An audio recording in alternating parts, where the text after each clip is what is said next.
Hey guys, I'm Alison King. Thanks for joining me for this week's edition of WMH Music Zone Weekly, where we'll find out what's making the headlines.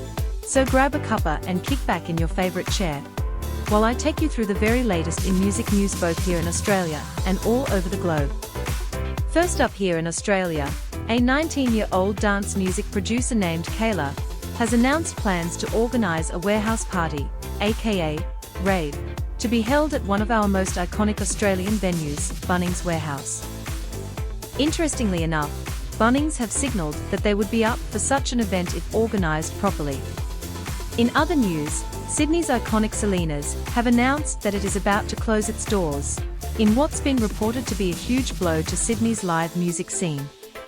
Sydney band, The Boys, releases their debut album, Luster, earlier this week. The alternative rock band from Cronulla have spent 3 years creating the album.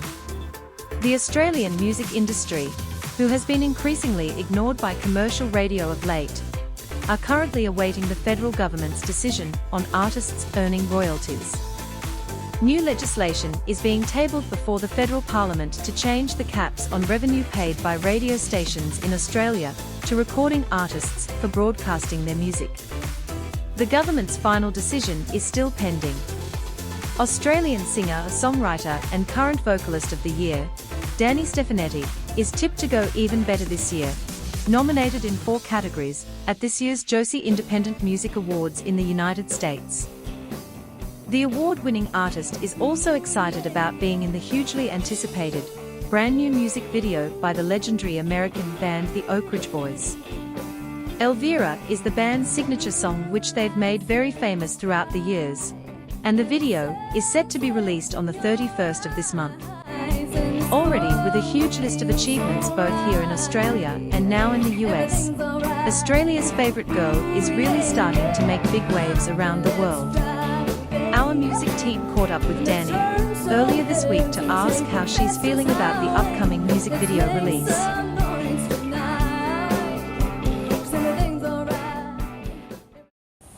Danny here, and I'm very excited about July 31st when the Oak Ridge Boys video for Elvira comes out. Make sure you tune in to see your girl on the screen.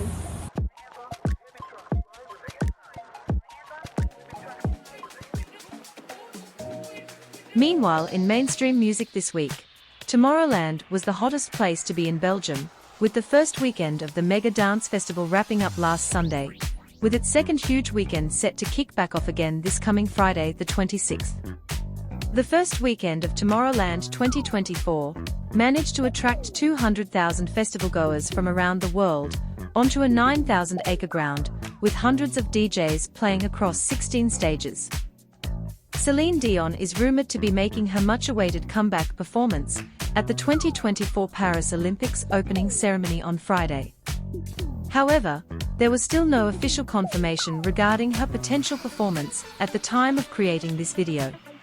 Farm Aid is returning to New York this year, and will be held on the 21st of September, on Broadview Stage, at Saratoga Performing Arts Center, in Saratoga Springs, New York.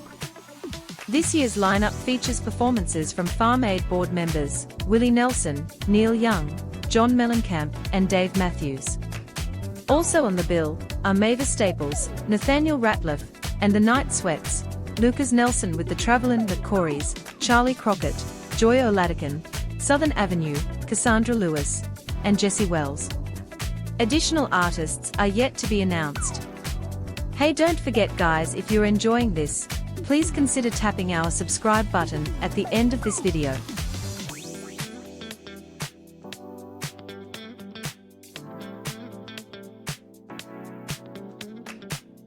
Vice President Kamala Harris was definitely showing an extra pep in her step, as she walked out to a campaign staff meeting to the sound of Beyoncé's Freedom, the very next day after President Joe Biden endorsed her as the Democratic nominee in the 2024 presidential election.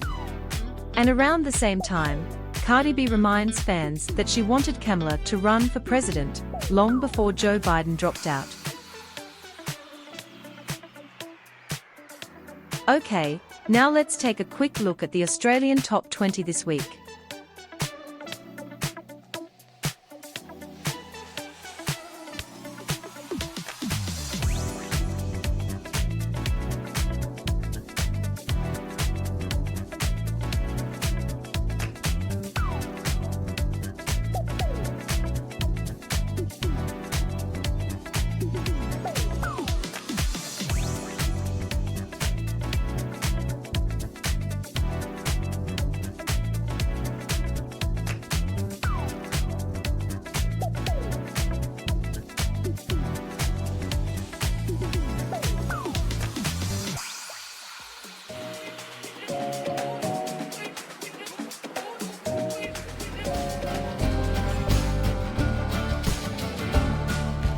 So now it's time to check out who's topping both the US and UK charts this week.